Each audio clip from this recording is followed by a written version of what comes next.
नेहरू जी ने उन्हें अपने भाग्य पर छोड़ जीने के लिए मजबूर कर दिया था। ये हमसे हिसाब मांग रहे हैं। आदरणीय अध्यक्ष जी यहां चले गए लोहियावादी, उनको मैं भी सुनाना चाहता था। जो लोग अपने आप को लोहिया जी का वारिस कहते हैं और जो कल सदन में बड़े उछल उछल करके बोल रहे थे, हाथ लंबे चौड़े करने की कोशिश कर रहे थे,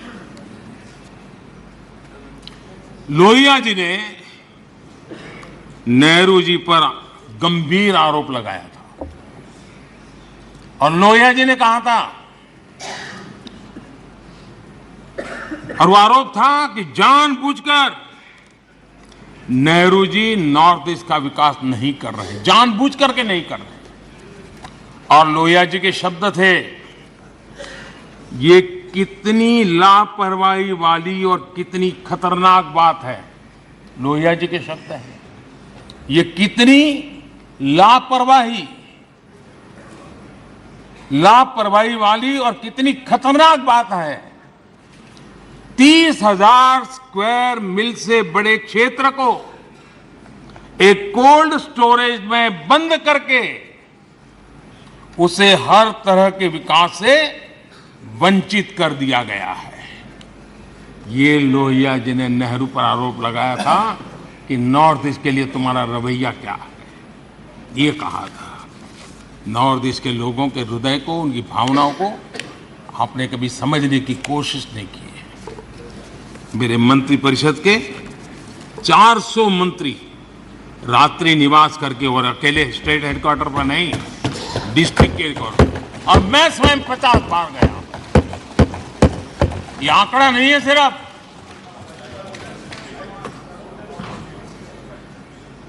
ये साधना है, ये नॉर्थ ईस्ट के प्रति समर्पण है।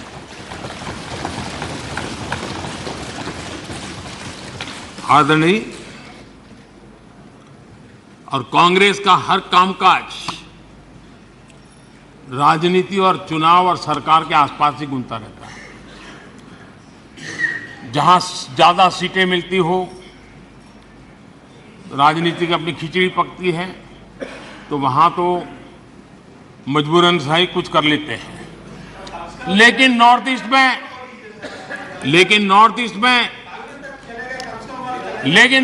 में देश सुन रहा है। नॉर्थ ईस्ट में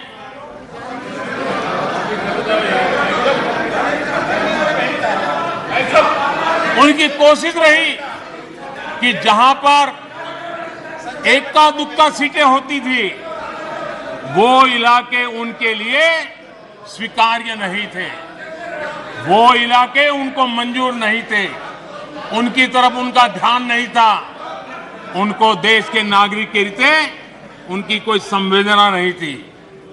आदरणीय अध्यक्ष जी,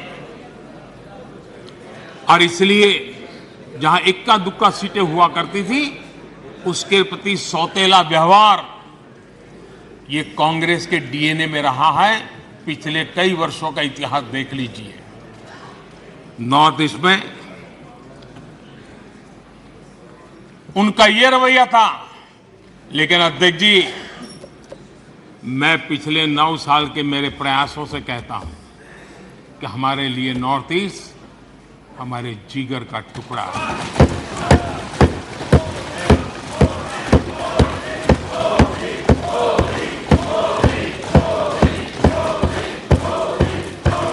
आज मणिपुर की समस्याओं को ऐसे प्रस्तुत किए जा रहा है जैसे बीते कुछ समय में ही वहां ये परिस्थिति पैदा हुई है। कल अमित भाई ने विस्तार से बताया है समस्या क्या है, कैसे हुआ है। लेकिन मैं आज बड़ी गंभीरता से कहना चाहता हूं, नॉर्थ ईस्ट की इन समस्याओं की कोई जननी है तो जननी एकमात्र कांग्रेस है। नॉर्थ ईस्ट के लोग इसके लिए जिम्मेवार नहीं हैं, इनकी ये राजनीति जिम्मेवार है।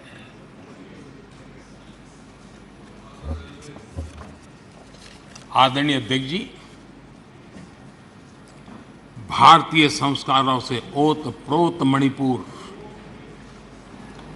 भाव भक्ति की समृद्ध विरासत वाला मणिपुर, स्वतंत्रता संग्राम और आजाद हिंद फौज, अनगिनत बलिदान देने वाला मणिपुर,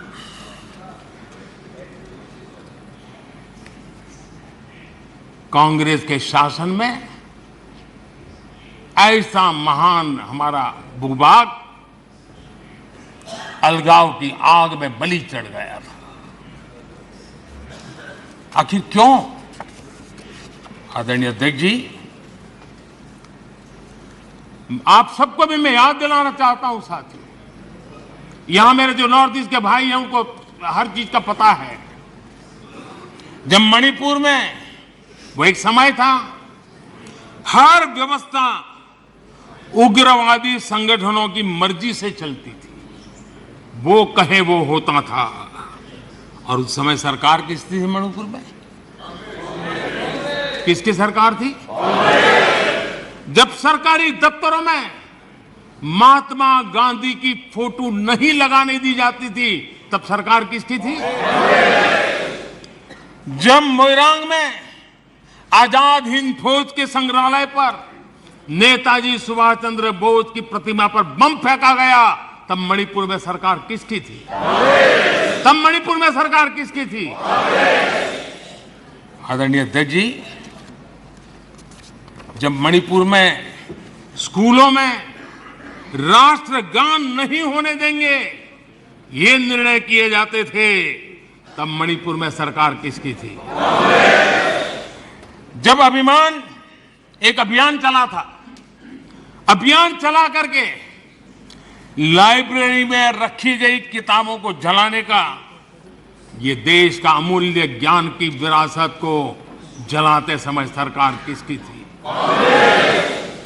जब मणिपुर में मंदिर की घंटी शाम को 4 बजे बंद हो जाती थी, ताले लग जाते थे, पूजा अर्चन करना बड़ा मुश्किल हो जाता था, सेना का पहरा लगाना पड़ता था, तब मणिपुर में सरकार किसकी थी? आदरणीय अध्यक्ष जी, जब इम्फाल के इस्कॉन मंदिर पे बम फेंककर श्रद्धालुओं की जान ले ली गई थी, तब मणिपुर में सरकार किसकी थी? जब अफसर, हाल देखिए, आईएएस आईपीएस अफसर, उनको अगर वहां पर काम करना है तो उनके तनख्वाह का एक हिस्सा उनको इन उग्रवादी लोगों को देना पड़ता था, तब जाकर के वो रह पाते थे, तब सरकार किसकी थी? आदरणीय अध्यक्ष जी, इनकी पीड़ा सिलेक्टिव है, इनकी संवेदनाएं सिलेक्टिव है, इनका सब बातचीत राजनीति से शुरू होती है और राजनीति से आगे बढ़ती है। वे राजनीति के दायरे से बाहर से न मानवता के लिए सोच सकते हैं, न देश के लिए सोच सकते हैं, न ही देश की इन कठिनाइयों के लिए सोच सकते हैं।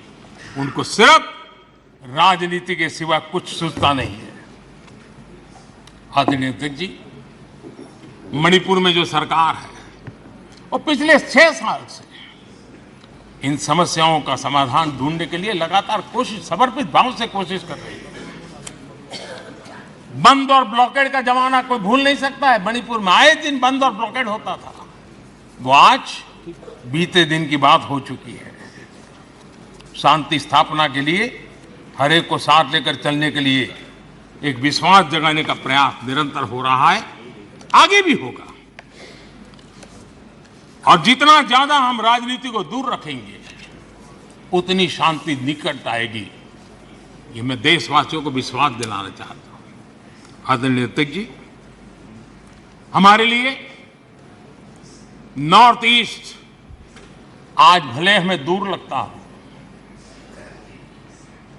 लेकिन जिस प्रकार से साउथ ईस्ट एशिया का विकास हो रहा है, जिस प्रकार से आसियान देशों में का महत्व बढ़ रहा है, वो दिन दूर नहीं होगा हमारे ईस्ट की इस प्रगति के साथ साथ नॉर्थ ईस्ट वैश्विक दृष्टि से सेंटर पॉइंट बनने वाला है। और मैं ये देख रहा हूं और इसलिए मैं पूरी ताकत से आज नॉर्थ ईस्ट की प्रगति के लिए कर रहा हूं, वोट के लिए नहीं कर रहा हूं जी। मुझे मालूम है कि करवट लेता हुआ विश्व की नई संरचना किस प्रकार से साउथ ईस्ट एशिया और आसियान कंट्री के अंदर प्रभाव पैदा करने वाली, और तब नॉर्थ ईस्ट का क्या महत्व बढ़ने वाला है और नॉर्थ ईस्ट की जाहो जलाली गौरव गान फिर से कैसे शुरू होने वाला है वो मैं देख सकता हूं और इसलिए मैं लगा। आदरणीय अध्यक्ष जी, और इसीलिए हमारी सरकार ने नॉर्थ ईस्ट के विकास को पहली प्राथमिकता दी है। पिछले 9 वर्षों में लाखों करोड़ रुपए नॉर्थ ईस्ट के इंफ्रास्ट्रक्चर पर हमने लगाए हैं। आज आधुनिक हाईवे, आधुनिक रेलवे, आधुनिक नए एयरपोर्ट, ये नॉर्थ ईस्ट की पहचान बन रहे हैं। आज पहली बार अगरतला रेल कनेक्टिविटी से जुड़ा है। पहली बार मणिपुर में गुड्स ट्रेन पहुंची है।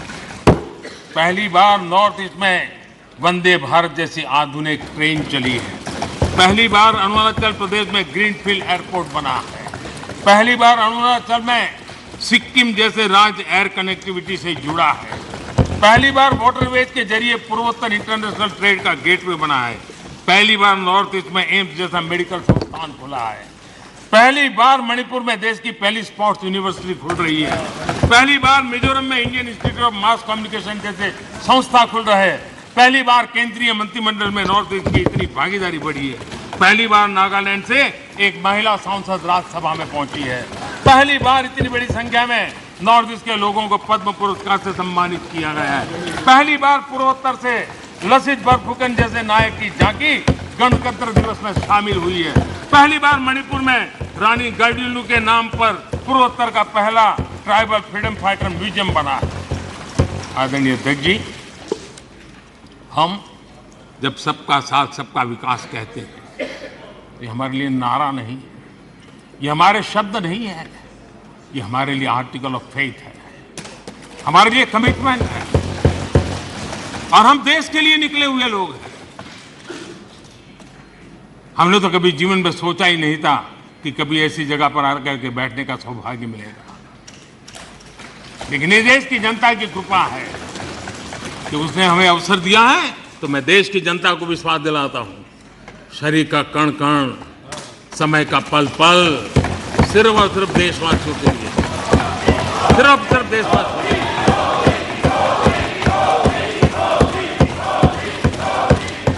आदरणीय अध्यक्ष जी, मैं अपने विपक्ष के साथियों की एक बात के लिए आज तारीफ करना चाहता हूं, क्योंकि वैसे तो वो सदन के नेता को नेता मानने को तैयार नहीं है। मेरे किसी भाषण को उन्होंने होने नहीं दिया है, लेकिन मुझ में धैर्य भी है, सहन शक्ति भी है, और जेल भी लेता हूं, और वो थक भी जाते हैं। लेकिन एक बात के लिए मैं तारीफ करता हूं, सदन के नेता के नाते मैंने 2018 में उनको काम दिया था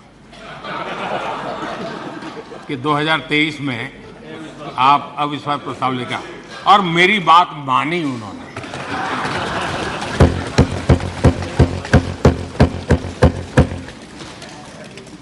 लेकिन मुझे दुख इस बात का है कि 18 के बाद 23 में 5 साल मिले, थोड़ा अच्छा करते, अच्छे ढंग से करते, लेकिन तैयारी बिल्कुल नहीं थी, कोई इनोवेशन नहीं था, कोई क्रिएटिविटी नहीं थी, न मुद्दे खोज पा रहे थे।